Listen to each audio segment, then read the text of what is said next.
আমরা চলে এসেছি নতুন একটা ভিডিও নিয়ে। সকাল সকাল ভোরবেলা বেরিয়ে পড়েছি আমরা মহীশূর।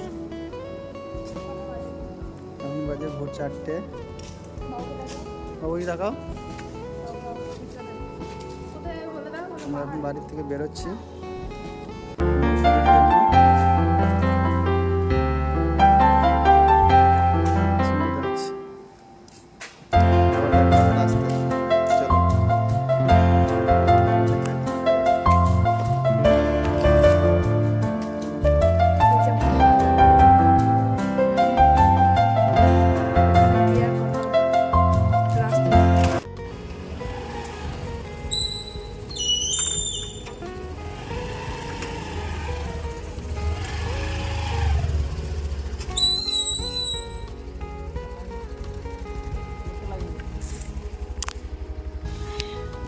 সবাই ঘুমাচ্ছে, ভোর 4টে বাজে। এই যে গেটটা বন্ধ করে দিলাম, চলো ওখানে গিয়ে আর কথা হবে।